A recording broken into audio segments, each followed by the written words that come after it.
महादेव एक ऐसा नाम जिसे सुनते ही मन शांत हो जाता है। दिल में एक अलग सी ऊर्जा जाग उठती है। भगवान शिव, जिन्हें हम भोलेनाथ, महाकाल और नीलकंठ के नाम से भी जानते हैं, वे सिर्फ एक देवता नहीं बल्कि संपूर्ण ब्रह्मांड की आत्मा है।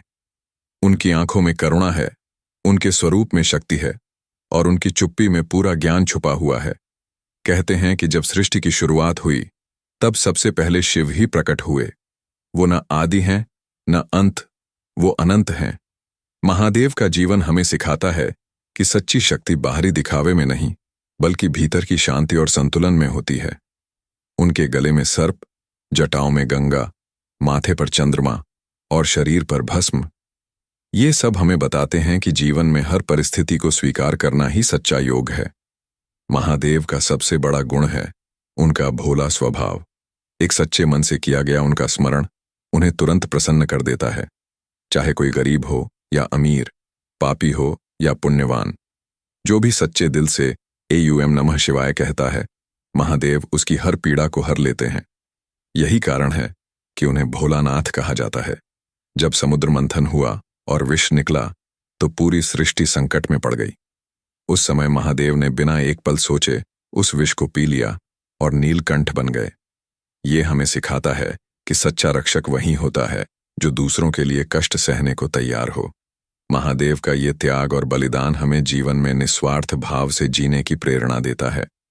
महादेव का तांडव सिर्फ एक नृत्य नहीं बल्कि सृष्टि के निर्माण और विनाश का प्रतीक है।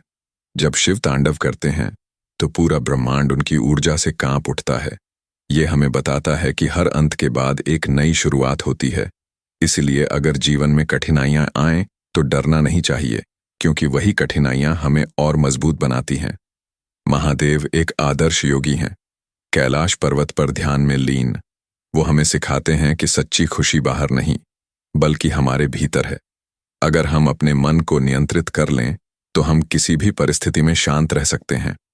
उनका जीवन हमें आत्मज्ञान, धैर्य और संतुलन की राह दिखाता है। और जब बात आती है प्रेम की, तो महादेव और माता पार्वती का प्रेम सबसे पवित्र माना जाता है।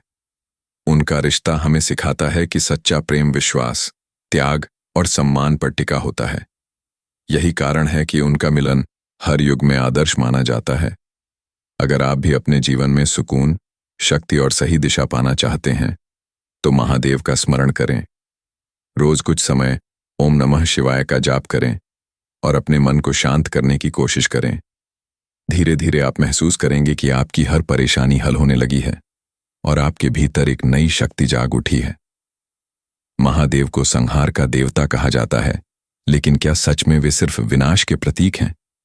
नहीं, महादेव का संहार किसी अंत का संकेत नहीं बल्कि एक नई शुरुआत का द्वार है।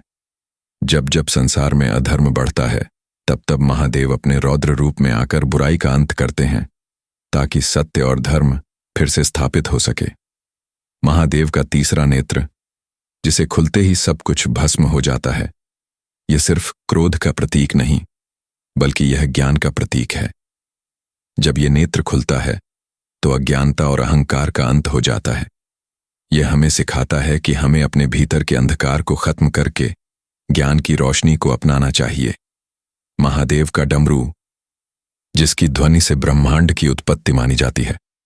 कहते हैं कि डमरू की धुन से ही संस्कृत भाषा के स्वर और व्याकरण का जन्म हुआ। यह हमें बताता है कि सृजन और संगीत दोनों ही जीवन के महत्वपूर्ण हिस्से हैं। महादेव का त्रिशूल, जो 3 गुणों सत्व, रज और तम का प्रतीक है, यह हमें याद दिलाता है कि जीवन में संतुलन बनाए रखना कितना जरूरी है। अगर हम इन तीनों गुणों को समझ लें और संतुलित कर लें तो हम एक बेहतर इंसान बन सकते हैं। और अब बात करते हैं भक्ति की। महादेव की भक्ति सबसे सरल मानी जाती है। ना कोई कठिन नियम, ना कोई बड़ा यज्ञ, बस सच्चे मन से किया गया स्मरण ही उन्हें प्रसन्न कर देता है। यही कारण है कि एक आम इंसान से लेकर बड़े बड़े आर्षि मुनि तक सभी उनकी भक्ति में लीन रहते हैं। कहते हैं कि जो व्यक्ति सच्चे मन से महादेव का नाम लेता है उसके जीवन के सारे कष्ट धीरे धीरे समाप्त होने लगते हैं, क्योंकि महादेव सिर्फ हमारे बाहरी दुखों को ही नहीं बल्कि हमारे भीतर के डर, अहंकार और नकारात्मकता को भी खत्म कर देते हैं। अगर आप भी जीवन में बार बार हार का सामना कर रहे हैं, मन अशांत रहता है या रास्ता नहीं समझ आता, तो बस एक बार पूरे विश्वास के साथ महादेव को पुकारिए। उनकी कृपा आपको उस रास्ते पर